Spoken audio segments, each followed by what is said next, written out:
Coming to you from Jacksonville, Florida, this is GovLove, a podcast about local government brought to you by engaging local government leaders. I'm Ben Kittelson, Senior Consultant at Braff TELUS and GovLove co-host for today. We've got a great episode for you. We will be talking climate action in Olympia, Washington. But first, the best way to support GovLove is to become an Engaging Local Government Leaders member.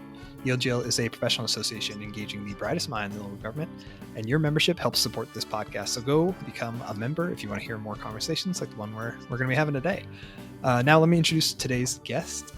Dr. Pamela Braff is the Director of Climate Programs for the City of Olympia, Washington, a position she's been in since 2021. And prior to her current role, she served as a Marine Policy Fellow for the National Oceanic and Atmospheric Administration.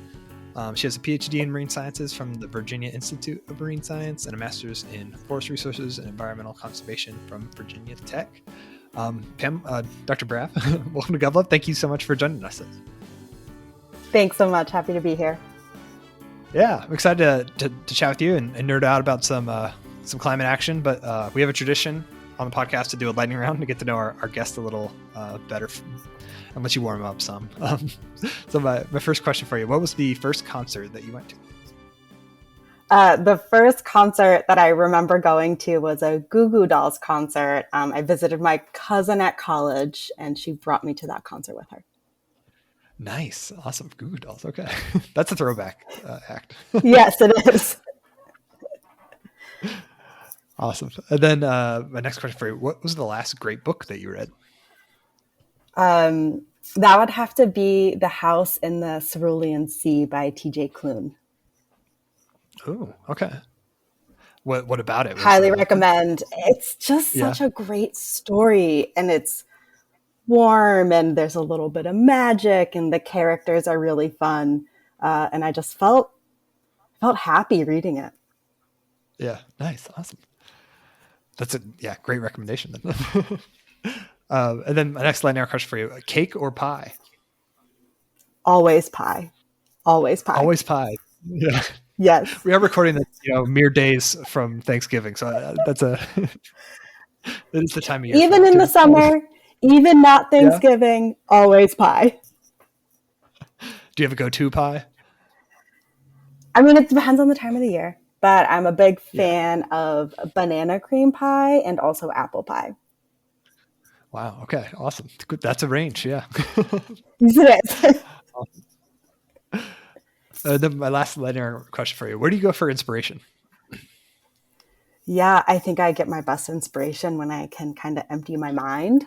And so that's two places, either spending time outside or working in our community pottery studio. Oh, I never thought about pottery. That is a great way to just kind of to unplug. Totally. What kind of things do you make in the studio? Yeah. Well, I really like working on the wheel. So throwing, but I also do some hand building too, but pretty much anything to just stick my hands in some mud and play. Awesome. That's cool. Awesome. So one of the things I always like to ask guests is their path into local government. And, I gave a little bit of your background kind of in your bio, but I'm most curious like how folks ended up in the roles they're in, especially doing this kind of climate action work. You've got kind of an interesting background. So anyway, I'd love to hear you talk about how you ended up in the position you're in today. Yeah. I have a really atypical path into local government. I think from most folks that find themselves working in this space, I kind of tell people a lot of times I'm a recovering scientist. My whole life, I thought I was going to be an academic. I thought I was going to be a researcher, and I thought I was going to be a professor. That's not just what I thought I was going to do. That's what I knew I was going to do with my life. And so my whole kind of educational trajectory in early kind of career development was putting me on that pathway. So I went to grad school, I got my PhD, and I really loved it. I love doing research. I love doing science, and I love talking to people about that science. But the work that I was always kind of finding myself drawn to was working with local governments and doing science and doing research and answering questions with and for local governments, specifically to help them inform their own planning and policy decisions. And so I was spending a lot of time doing that, honestly, more time than I was working on my dissertation, working with local governments, helping to do, this was when I was working on my doctorate, helping some local governments do sea level rise adaptation planning and helping them understand and account for sea level rise in their land use planning. And this was in coastal Virginia, where the communities there were and already and are continuing to experience some pretty significant impacts from what they call nuisance flooding or recurrent flooding, where just kind of sunny day flooding, a high tide, a road is underwater, you can't drive your car through it. Yeah, but it happens regularly. It happens multiple times a year, and it's just getting worse. And so I was doing a lot of work with them on this. And also say my husband is a city planner. And so I also kind of had this view into the work of local governments. And I started to realize, wait a second, I could probably have a much bigger impact if I just worked there. And so it kind of put me on this trajectory towards thinking more about not just science to inform policy, which that's kind of the side of work that I was on. I was doing research. It was always supposed to be kind of science to inform decision-making and research to inform decision-making. And then I just kind of found myself going further and further towards the planning and decision-making part kind of spectrum of that work. And so as I was wrapping up my doctorate, I was thinking about, gosh, what am I going to do next? Maybe academia isn't the right place for me. And so I was really lucky to be able to do a Knaus Marine Policy Fellowship with NOAA, the National Oceanic and Atmospheric Administration, which provided that opportunity for me to kind of dip my toe in the water of the more policy planning side of it, albeit at the federal level, which is very different from local government, but to have an opportunity to kind of test that out a little bit. And I really enjoyed that work. And so as that fellowship was wrapping up, I found myself not applying for any academic jobs and only applying for jobs that were either in local government or with nonprofits, working with local governments in that kind of space. And that's how I found myself in my current position. Yeah. Well, that's fascinating. Well, and so I'm curious about how some of your research stuff informs your work you're doing now, but maybe I'd be curious, since it sounded like you were open to doing this, maybe not anywhere, but since you were applying to do this kind of work in a lot of places, what is it about kind of, doing this or Olympia that attracted you to this job? And maybe as part of that, can you tell our listeners a bit about Olympia for folks that haven't been there before? Yeah, so Olympia is a really cool city. Olympia is, I call it a small to mid-sized city. Our population's about 50,000 people in Olympia, but we are the kind of the central urban, if you want to call it, urban hub for the Thurston County region, which has about 200 and 250,000 people living there. We're located on the southern terminus of Puget Sound. So we've got kind of that beautiful water location. And we're about, I'd say it's like an hour and a half from Seattle, south of Seattle. Yeah. And it's just this, it's a really interesting community where lots of local businesses and restaurants and a really cool music scene and a really big art scene, which is really great for, my love of arts and pottery, access to the water, and also just really great access to the outdoors. So we're like 2 hours from the coast, from Olympic National Park, from Mount Rainier. So it's just this really cool kind of gateway community to have all of that access. So from kind of a geographic perspective and from a city size perspective and that kind of thing, it really hit all of the boxes for what we were looking for when we were looking for a place to kind of settle down. I'd moved around a lot for college and graduate school and internships and fellowships. And we were really looking for a place where we could build some community, and Olympia felt like a place where we could do that. Very cool. Yeah.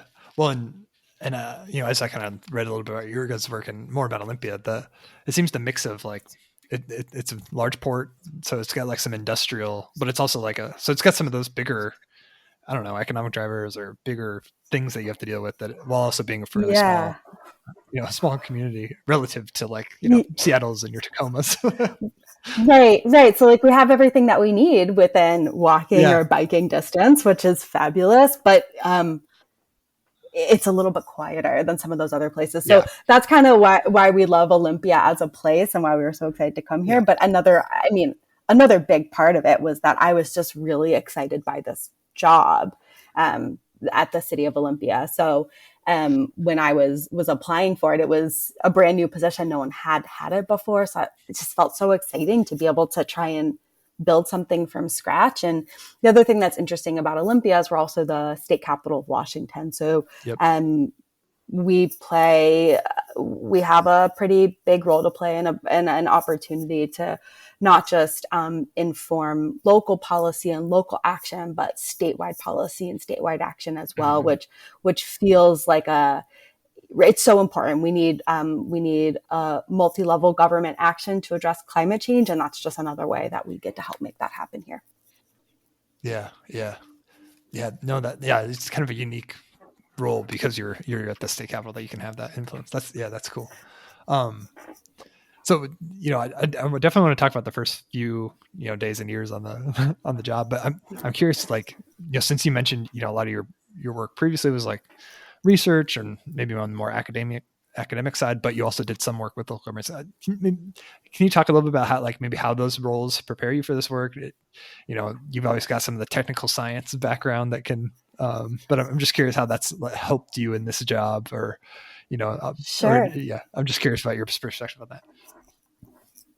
Yeah, I think it really helps. And I'll also add, I have background in some training in public policy that I did during my doctoral program as well. So it wasn't just into the hard science. I was doing communication. I was doing communications training and public policy training and some background in economics and all of those pieces. And so all of those things kind of, absolutely come together to inform the way that I'm able to do this work now and kind of the background that I bring to it. But I think the biggest thing is, when you're in graduate school and when you're doing a doctoral program and when you're doing research, you're basically just doing really large project management. And you see a problem, you come up with a question, you figure out an approach to evaluate that question, you come up with some answers, you make some recommendations on how other people act, and then you hope that those recommendations get to the right people. So I do a lot of that same work here, although the questions are a little bit different. I'm not asking some of those kind of hard science questions, but I'm asking some of these policy questions, and I'm building those questions off of the work that I'm seeing coming out of other local governments, from the scientific community, from best practices, and from what we see is going on in our community and in our climate, both kind of changes in emissions and those impacts of climate change. So I'm in a kind of unique position where I'm not afraid of the numbers and the data and that kind of thing coming out. I feel really comfortable digging into that and making sense of it, and then bringing that forward into policy or program recommendations for the City of Olympia. Yeah. No, that's interesting. That's fascinating. Well, and kind of coming into the role, when I did a little reading, it sounded like there was some work maybe being done in this space in the city, but your position was new. So, can you talk about coming in and how did you stand up the program? What were maybe some of the things you wanted to focus on when you first started? Yeah, it was really interesting when I started because I got to the city. There had been no dedicated staff working on climate action for the City of Olympia, but they've been trying to do some work for quite a long time, just with the resources that they had. And they had been working regionally to develop a regional climate mitigation plan. That's the Thurston Climate Mitigation Plan. And I started 2 weeks before City Council accepted and approved that regional climate plan as our framework for climate action. Yeah. So I wasn't a part of that planning process at all. I came in and they were like, here's a plan. figure out how to make it There you happen. go. And I was like, okay, I'll see what I can do. So, one of my first steps was just like, what's in this plan? What did they come up with? Yeah. What do I need to do now? And so that was really interesting. But, the other thing was when I first started, it was a program with one person and a $10,000 budget. Yeah. And a massive climate action plan. I was like, oh, I don't think I can do this by myself. In fact, I know that I can't do this by myself.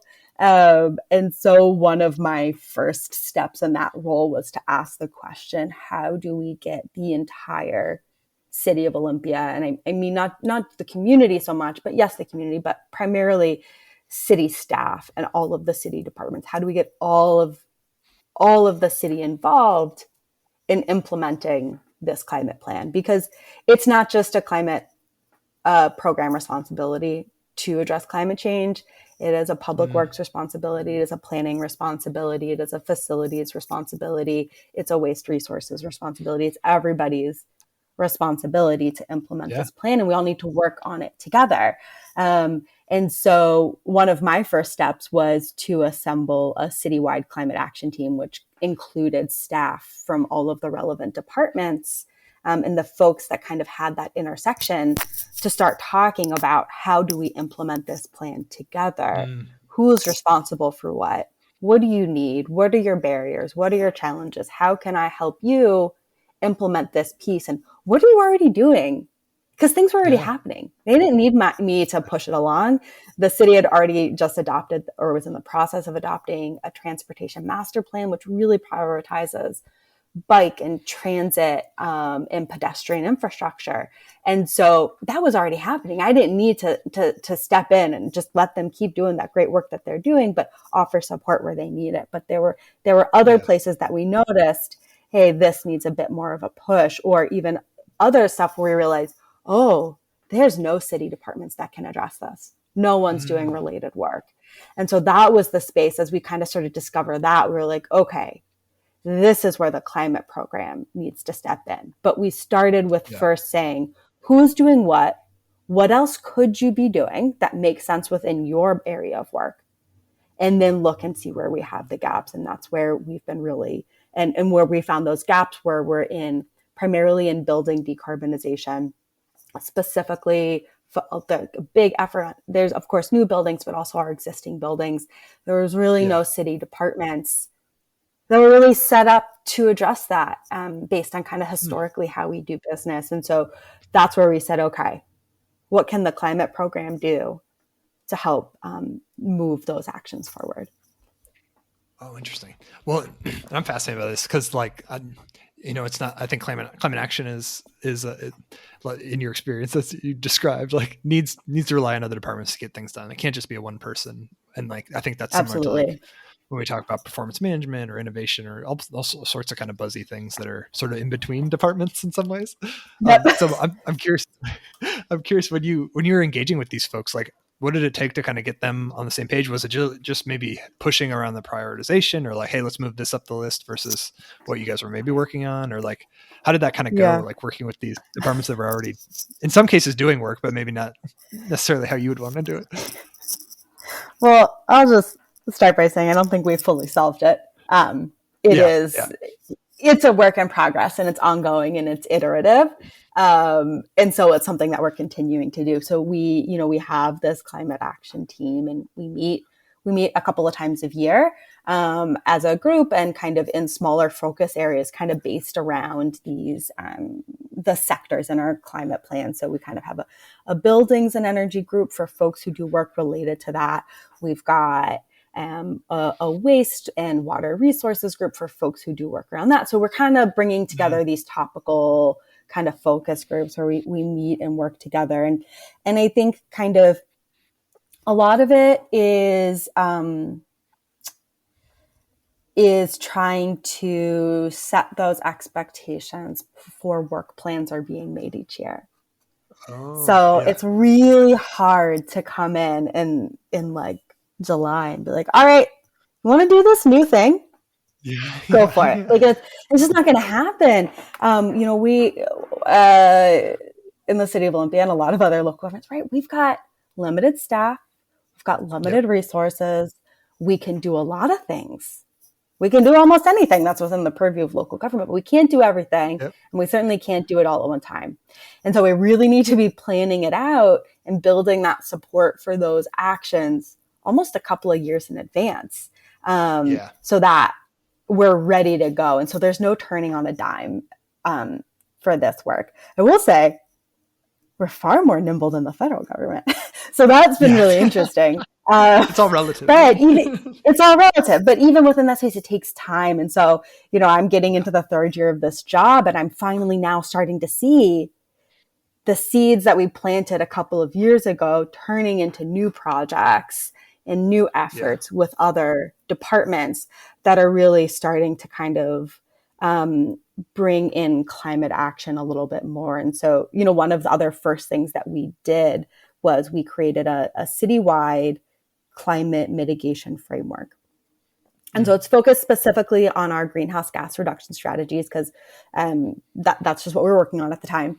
And what we now require is at the beginning of any project or planning process or effort that staff consult this framework, which kind of walks them through the process of assessing, are there opportunities to shift what you're doing in a small or potentially large way to better address climate change within your work plan or within this project. And so if you go through this process, we did a lot of training on it and how to use it. We continue to provide support. And then the ask to staff is to revisit that framework early and often. And we also have a kind of a companion framework, which is an equity framework, which is kind of walking staff through a similar process of who is benefited and who is impacted by the work that we're doing. So staff kind of go through these processes. I have to do it too on all of my projects. And by the time you get to the end of your project, or by the time you get to a point where you're bringing it forward to city council for a briefing or a decision, you're also now required to provide an analysis of the climate and also of the equity considerations of your work. And so saying this addresses, where it doesn't always make sense, but when it does, like this addresses our climate mitigation plan in these ways, or we couldn't address this because we didn't have sufficient budget, right? And so it's putting it out there, or we're saying we could address it if it looked like this, but here are the trade-offs.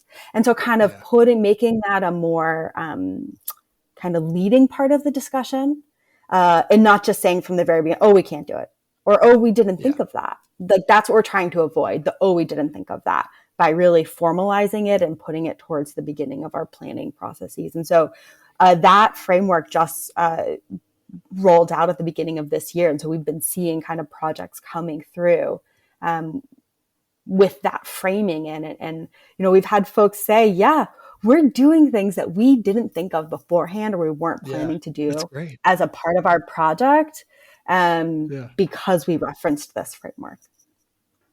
Yeah. Well, and that's exactly what you hope comes out of something like that, right? Because you force them to think about it. Yeah. Exactly. Awesome. And then it just becomes the way that we do business. It's not, and we have to do climate. And it's, just like we do a cost feasibility assessment or all of those things, it's also, and we looked for our ways to address climate change and whatever that we're doing. Yeah. Yeah. No, that's a great point. It builds it in the way you're doing business, and doing it on the front end prevents I was thinking about this in terms of like public works departments where, you have a list of things that they could help you with, and you come to them and, hey, my work plan is full of the potholes I need to fill and the sidewalks I need to fix. Like I can't fit your things in too. And so by building that in, then you can start to get on their queue. Absolutely. And, the other thing that I really stress a lot of times people always want to talk about the low hanging fruit. And I'm just kind of, why are we wasting our time on low-hanging fruit? Because sometimes, but most of the time, low-hanging fruit is also low impact. Yeah. And we're in this space where we really need to have high impact actions. And so I'd rather see our city and see our staff spend their limited time and their limited effort and limited resources on one very high impact effort as opposed to 15 pieces of low hanging fruit that just aren't going to move the needle. Yeah. Oh, interesting. Yeah. And that's, yeah, because the argument for the low hanging fruit is that it builds momentum to get to those bigger things, but maybe that's not as good of a use of time if you're trying to like make progress quickly, right? Yeah. Well, I'd say that there's the strategic low hanging fruit. You're like, if we do this thing and then it's going to enable us to do this other thing, you can see that path from A to B to C, then yes, absolutely building that momentum. But if it's a one and done and it doesn't lead anywhere, yeah, maybe it's not worth our time. Yeah. Is there an example of like a big project where you're like, hey, or a big, action that you wanted to prioritize over those like smaller impact, lower hanging fruits? Let me see if I can think about an example here. I guess I can share an example here. So, and this is really, I'd say more of a climate program project that we've been working on. And so, one of the things that we stood up a pretty large program this year, which is a heat pump group purchase program. Cool. It's called Energize Olympia. We ran it this year. We're hoping to run it again last year. And it was a lot of work. It was a really big project to work. We were working with our local Habitat for Humanity, South Puget Sound Habitat for Humanity. We are working with a regional nonprofit, Spark Northwest, and we were also working with a local installer. And we had to bring together so many different sources of funding. We were providing workshops and educational materials, and we were doing tabling, and we were marketing all over the city to help folks know that this program was available. And the goal was to help make it easier for Olympia residents to install ductless heat pumps in their homes. Both to reduce the amounts of energy that they're consuming if they have electric heating and cooling, and also to help decarbonize by switching from switching from natural gas powered heating to electric heating and cooling. And so there's all these benefits. It reduces greenhouse gas emissions, it reduces energy consumptions, and also really important here in Olympia is it provides cooling. This is an area where we're not used to experiencing extreme heat, and a lot of folks are not prepared for it. Most people don't have air conditioning. They don't know when heat is dangerous. They don't know how to respond during heat waves, like folks are probably kind of prepared to do in other parts of the country. Our homes aren't set up for it. And so over the past couple of years, we've been having more and more frequent, pretty significant and extreme heat waves. And we've seen a lot of health impacts and fatalities as a result of that. And so this was a really important program. And so in that case, one of the early things was low-hanging fruit. Just like give folks some information, just do some educational workshops. And they'll kind of know what it is, and then maybe they'll take action. Yeah. That would have been a lot less work. Yeah. What we did is, so we took that and we looked at examples from other communities, and we're kind of learning from best practices. Well, we're going to do those educational workshops. And then we're also going to provide customer support. We're going to provide time-limited discounts and rebates, and we're going to provide fully subsidized installations for low and moderate income households. When we said we were going to do this, we had no funding to do any of it. Oh God! But we said we were going to make it happen. This is what we wanted to do. We were going to make it happen, and we're going to go find the funding.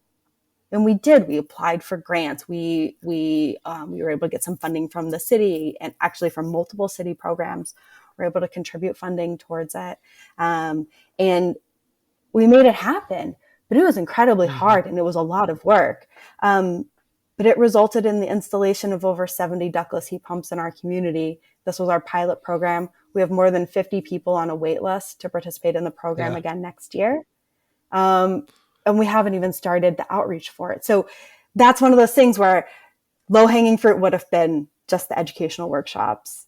The high impact action here, though, is taking it that step further and providing that additional support and incentives and rebates and just making it happen. Yeah.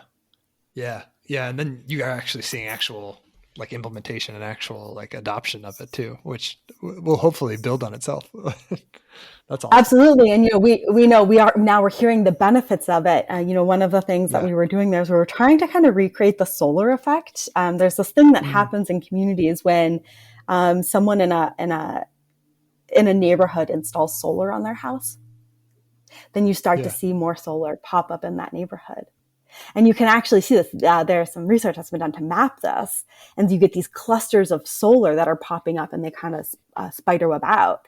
And so someone sees their neighbor get solar and they go, oh, that's a good idea. Maybe I should get solar. If it worked for them, it might work for me. We're like, gosh, how do we do this for heat pumps? It's so much harder because heat pumps are inside. They're like not as cool or exciting necessarily as a solar installation.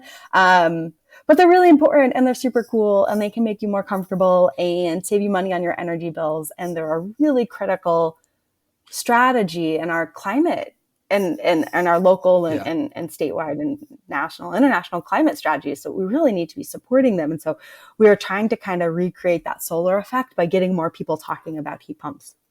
And so we see that it's working because we'd start getting people coming to our workshops saying, oh, my neighbor told me about this, or my barber told me about this, or I heard about it from the clerk at the grocery store. I was like, wow, we're actually starting to create those peer-to-peer community conversations that we wanted to happen as a part of that program. And I think it's because we spent so much effort on the outreach piece and the engagement piece. And because through the programs, people were getting heat pumps installed in their homes and they were loving it. So they were sending more people to our program. And so I think we were able to actually recreate, in a way, a bit of that solar effect in our community here. And so we know that that's going to live on beyond just this program, which is the part that's really exciting. Yeah. Well, and to your point about, the way weather's changing in the Northwest, like this is also good timing to some degree to emphasize heat pumps, because you're going to have people turning and wanting to install AC as the summers get hotter in that area. And so having this kind of program in place, almost as folks are starting to look for those solutions, I think that makes a lot of sense. That's very cool. Yeah. And we very, somewhat by chance, but also somewhat strategically ended up running our heat pump program through the summer. So it was, we saw some pretty big upticks in participation during those hotter days. As people are sweating in their and they're Googling, how do I stay cool? And they're finding our Energize Olympia webpage and they're coming to learn more about the program. That's smart. Yeah, you optimize the search engine results. Exactly. So you mentioned the kind of regional climate planning or climate mitigation plan that Olympia's been part of. We don't have to get into necessarily all the details, but I'm curious. It's interesting as I've talked to folks that are doing this kind of work in local governments kind of across the country. This seems like there's various ways that folks approach it, but a regional, I think, is definitely maybe a not uncommon one. So I'm curious, like how you were working with kind of neighbors on this, and then maybe what are some of the components of that plan that are maybe unique to. And we'll obviously get into some of the other stuff that you guys are doing that's unique to Olympia, but maybe some of the unique things to kind of doing that regionally that got included in the plan because of that approach.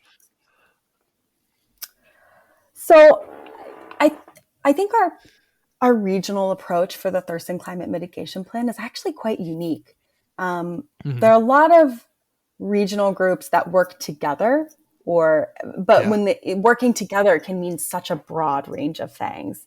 It can mean we all have our own climate plans and then we come together and we share best practices and we look for opportunities to coordinate. And then we go back to our own cities, our own counties, and we kind of do our work, put our heads down and do it there.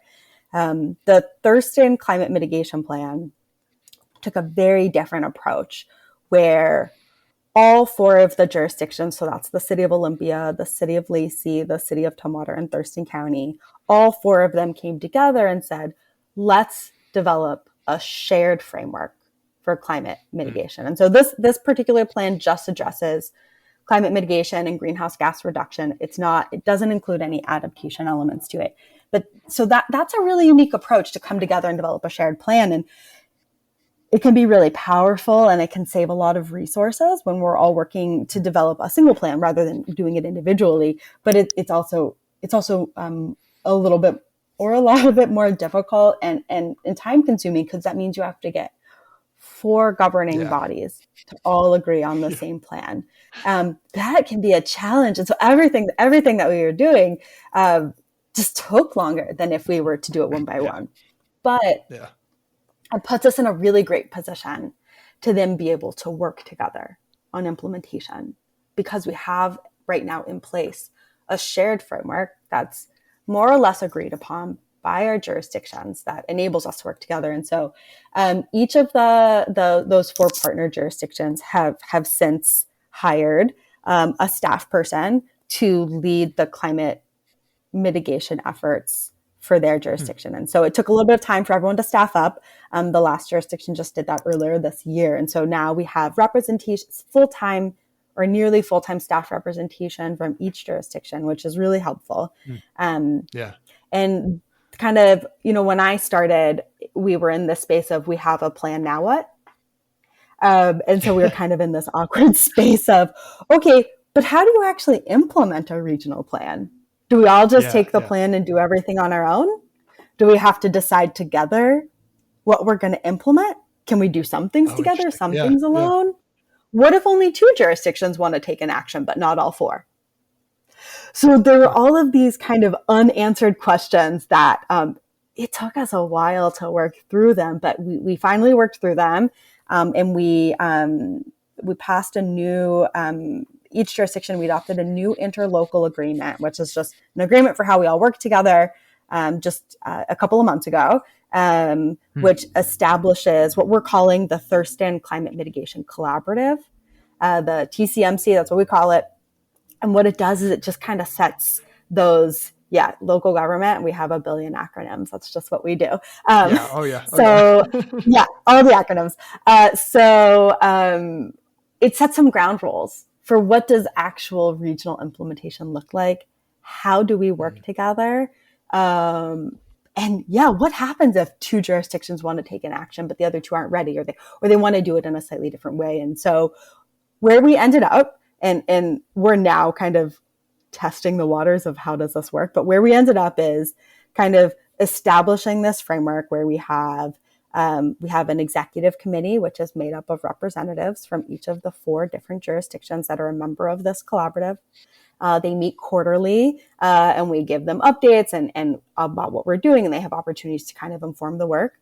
We have a community advisory work group, which meets monthly, and they provide feedback on the work of the jurisdictions as well as the work of the collaborative, so some of the regional work. And then we have a staff team that's doing the kind of technical work and coming together quite frequently. Right now we meet weekly to make all of it happen. And the way that our approach for regional coordination that we settled on is just stating really clearly and explicitly, each jurisdiction has the authority to implement any work from the climate mitigation plan in the way that they want to, in the way that they see fit, and in the way that's aligned with their local priorities. However, we also agree that regional collaboration, to the extent that it's feasible, is always the most effective way to go.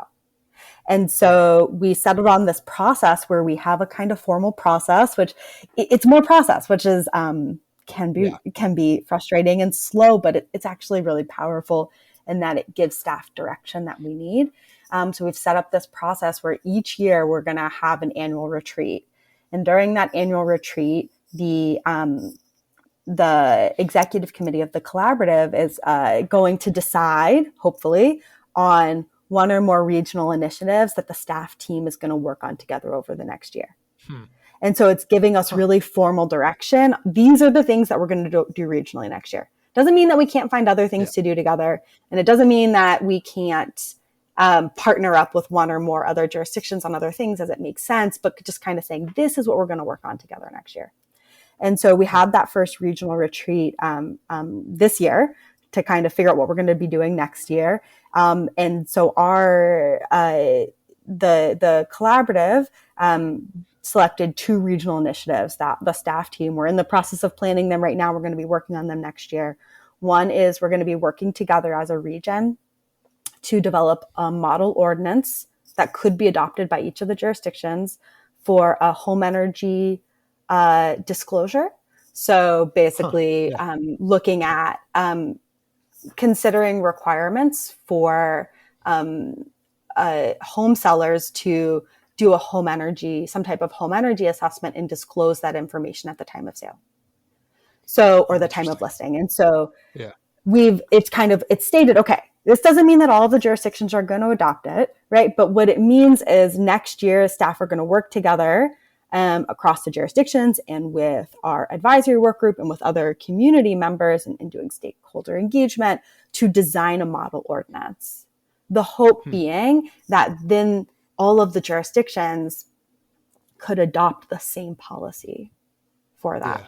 And we know that's really important. We hear a lot from our community members that it's really confusing when I cross the street and the policies change. And here, like in Olympia, Lacey, Tumwater, our cities are really close together. It's kind of like we're just kind of smushed together. And so, people don't really, they don't stop shopping for a house at the border between Olympia and Tumwater. Yeah. Right. And so having that consistency is something that the community has been asking for. And so that's one of the things that we're going to be working on together next year. And it came out of this process of staff coming up with some ideas, getting ideas from our advisory work group, going to our regional retreat, discussing it with the representatives from each of the jurisdictions, and then the jurisdictions all agreeing, yes, this is the thing we're going to work on together next year. And so that's one of the things that we'll be working on in 2024. Oh, very cool. No, you're right. I really like that like blend of, hey, you can move your own plan stuff forward, but also, hey, we're going to work on some things together too. And here they are each year. That is a good kind of maybe balance of like giving each community their own take on some of the climate action, but also wanting to do things kind of somewhat coordinated. Exactly. Very cool. And we'll be sure we'll link to your plan and kind of the notes for this episode, so listeners can check that out for the regional one. But one of the other things I read about on your website was around a sea level rise response plan. So for Olympia, I assume this isn't part of the regional piece. It seems like it was standalone. So, but anyway, I'm curious of maybe some of the components of that plan. And I'd love to kind of talk about some of the strategies that y'all are working on. Yeah, the sea level rise plan is not a part of that regional climate. The Thurston Climate Mitigation Plan, though it is another collaborative of multiple agencies, just different groups. So the Sea Level Rise Response Plan, it's focused on downtown Olympia.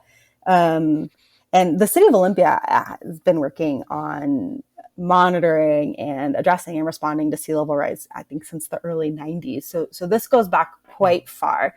But the Sea Level Rise Response Plan, I believe, was completed in, I want to say 2019. So it's a new plan. And it was, or new-ish plan, I guess. And it was developed as a collaboration between the City of Olympia, the Port of Olympia, as well as the LOT Clean Water Alliance. And so LOT is our wastewater treatment treatment agency. And they have a treatment facility, the Bud Inlet Treatment Plant, in downtown Olympia, which is, it's quite vulnerable to sea level rise, and it's kind of in the same area. And so that's why this plan was developed as a regional collaboration between those three partners. And so the Sea Level Rise Response Plan looks at how vulnerable is Olympia, or this particular area of Olympia, to sea level rise. When do we expect to see different kind of exceedances, I guess you could call it, in water level that might trigger issues with some of our critical infrastructure, be it some of the city's infrastructure and parks that we have that are vulnerable to sea level rise, or the port infrastructure, or our wastewater treatment facility. And so it looks at that at some different levels of sea level rise and kind of tries to put some predictions in place as to when we think we might see those exceedances, and then says, okay, we've got near-term actions, midterm actions, and long-term actions. So near-term actions were things that needed to be implemented within the first 5 years. Midterm actions, things to be implemented within the next 10 to 20 years, and long-term actions, things to be implemented within the next 50 years and beyond. So really kind of looking long-term. And the point of doing some of that early planning for the long-term actions was to make sure that as we were doing infrastructure projects now, to the extent that there's an opportunity to plan them with those long-term actions in mind, that we're taking every opportunity to do that, kind of like a dig once mentality. If you're going to be doing something, think about those long-term actions. And so it's broken down into those 3 different timeline buckets. And then we also think about our strategies in a couple of different ways. Some of them are operational strategies. Those are the ways we respond and work together in real time. Those are kind of some of those near-term strategies. Well, what happens when we see a high tide flood event? What do we need to do to protect the biology of the wastewater treatment facility? What do we need to do to maybe put do not cross signs up at roads, that type of thing, to keep folks safe? What type of communication do we need to do with the community so they know what to expect when we have some high tide flooding events? So that's one of those pieces, those operational strategies. There's also just, kind of infrastructure strategies, kind of the moving dirt of the work. Like, what do we need to build? What do we need to move? Where does that need to happen? When does that need to happen? And so there's kind of this whole suite of those strategies. Some of those things look like installing tide gates that can prevent backflow when we have high tide flood events. It includes things like really long term. It could be raising roads that are kind of along the water to keep them kind of a dual purpose. Keep transportation access. And B, also in a way kind of serve as a temporary flood wall if they're a little bit higher, and raising some elevation, elevating landscaping. And then there's also this concept in there for what becomes a temporary seawall kind of thing. I hate saying seawall because that evokes images of like putting a giant wall out in the Puget Sound or Bud Inlet, and that's not what this is. It's pulled back from the shoreline. It's kind of like you can imagine there's a shoreline and then there's a road or a sidewalk or a boardwalk or something like that. And then behind that, in the public property, you have this kind of interlocking space of planters and these temporary pop-up floodgates. And so the planters are there all the time. They can be like a rain garden. They provide vegetation, which is great. But they still allow access to the shoreline and views of the shoreline.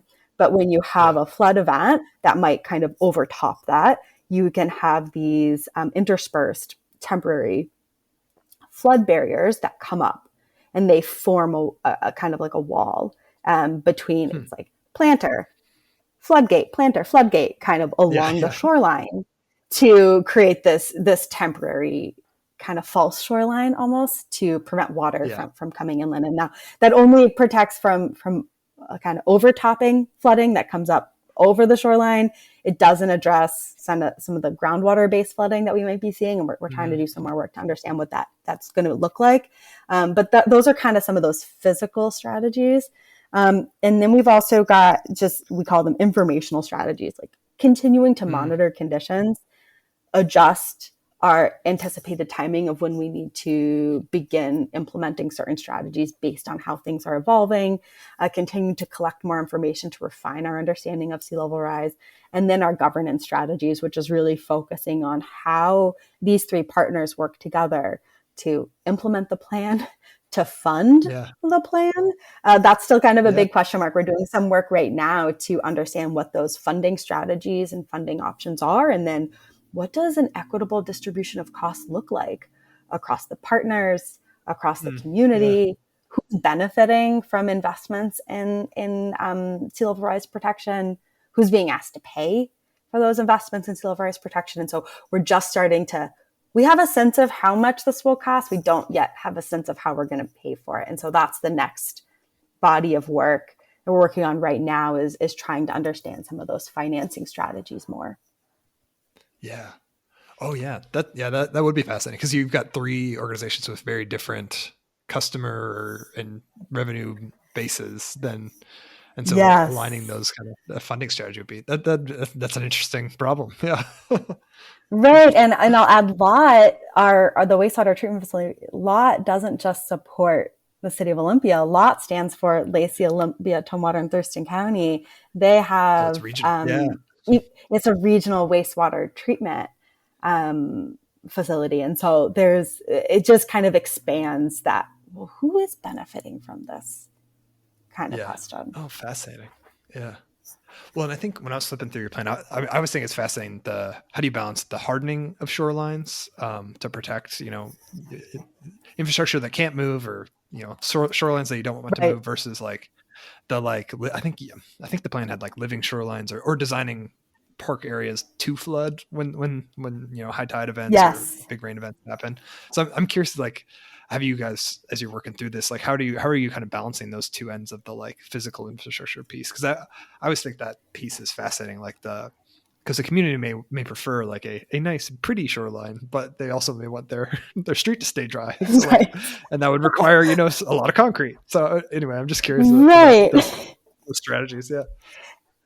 Yeah. So, physical hardening and green infrastructure help with flooding and different types of flooding in different ways.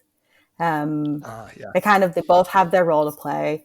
Uh, and it depends on like what's behind it, and Yeah. not just what's behind Yeah. it, but also like what's next to it, and what other strategies are we using in other places, because it's all interrelated. And like, Yeah. a patchwork might not really, probably not going to work. Yeah. But finding ways to provide green infrastructure wherever we can is really important.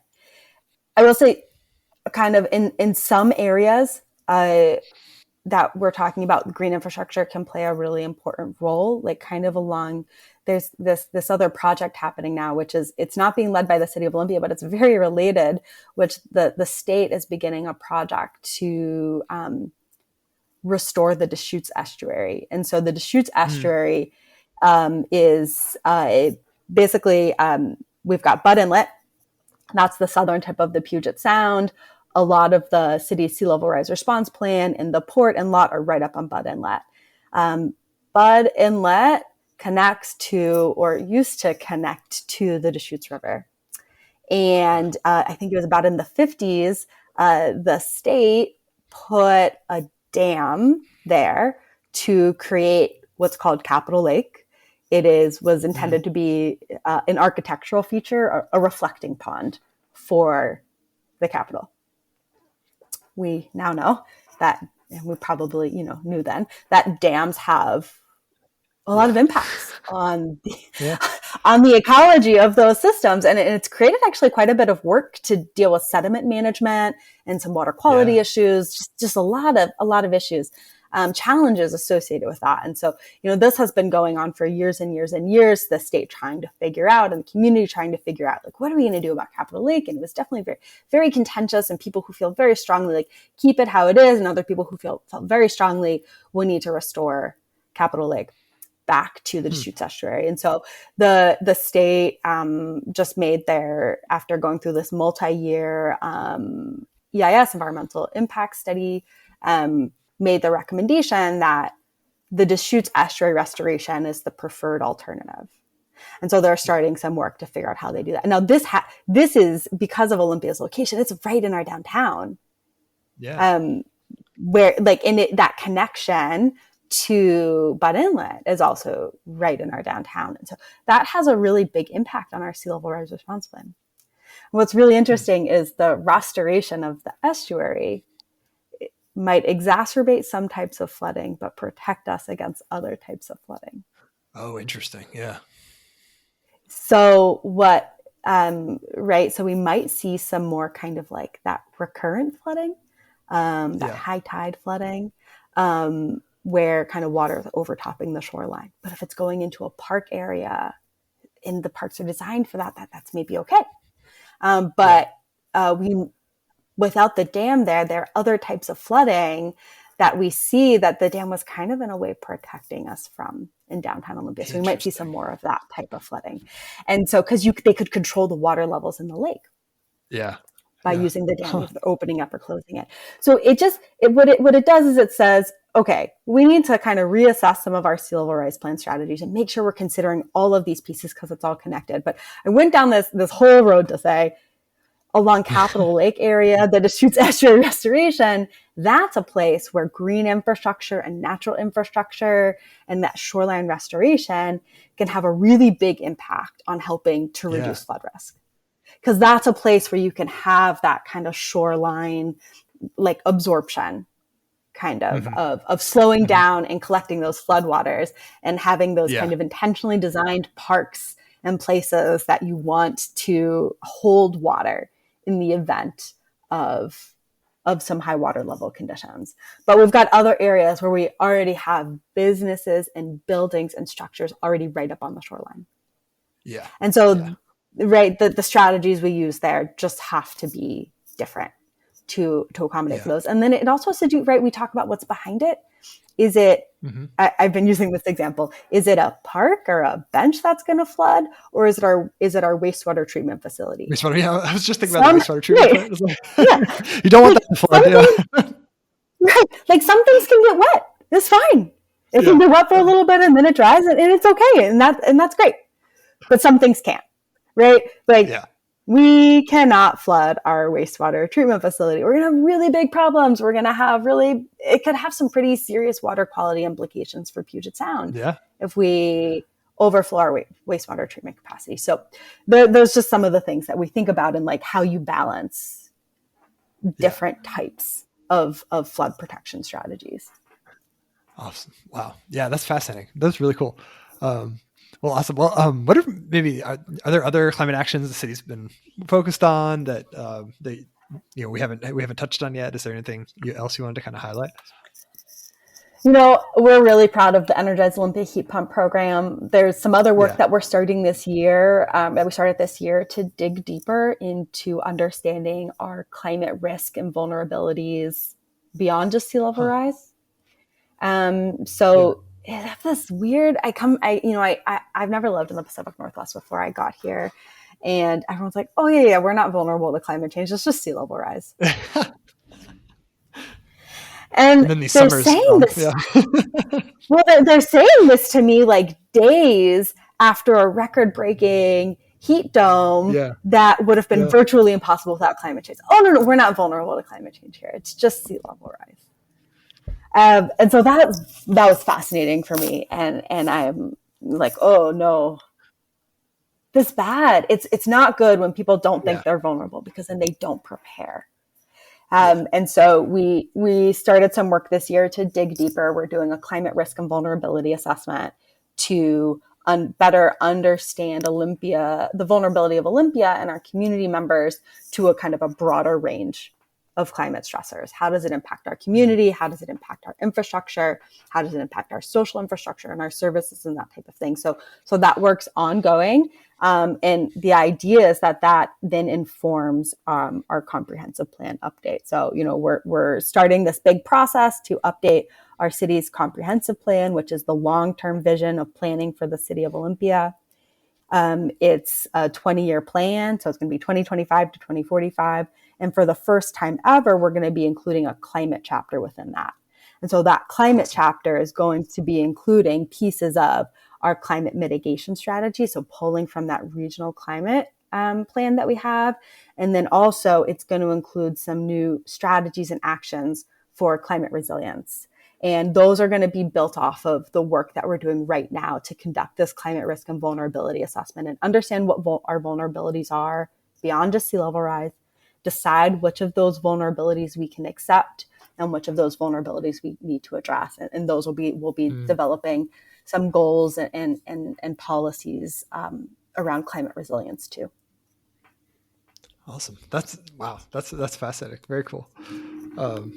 Well, and I realize, we're approaching the end of our time together. So what's next? What are you working on that our listeners should look out for? That we can keep tabs on as you guys kind of work to all your big plans. Yeah.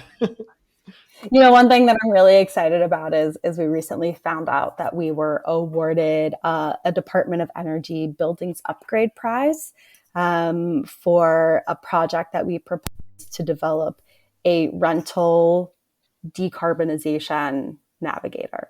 So the idea of this program is to provide targeted support and technical assistance for landlords and renters to help decarbonize and improve the resilience of affordable rental housing within the City of Olympia. And so we're going to be working on a pilot to get this off the ground. But like our long-term vision, our long-term goal is that within the next 20 years, we will have provided technical support to make this happen for every single unit of rental housing within the City of Olympia. Awesome. Very cool. All right. Then I know this was the hardest question as you were preparing for this episode. So our traditional last question for the podcast is, if you could be the GovLove DJ, what song would you pick as the exit music for this episode? Yeah, so I shared that this was really hard for me and I had to phone a friend and I asked them to make a recommendation for me. So I asked my husband and he said Sunday Morning by Maroon 5. Oh, nice. Great. That's an excellent song. Well, yeah. Good pick. Good use of the phone a friend. Yeah. Yes. Awesome. Well, that ends our episode for today. Pamela, Dr. Braff, thank you so much for coming on and talking with me. I really appreciate you taking the time and sharing all the cool work going on in Olympia. Absolutely. Thanks so much for having me. Yeah. And for our listeners, GovLove is brought to you by engaging local government leaders. And the best way to support this podcast is to become an ELGL member. You can reach us online at elgl.org/GovLove. And subscribe to GovLove on your favorite podcast app. If you're already subscribed, go tell a friend, a colleague about this podcast. Leave us a 5-star review. Help us spread the word that GovLove is the go-to place for local government stories. And with that, thank you for listening. This has been GovLove, a podcast about local government. Back to you. That someday it would lead me back to you.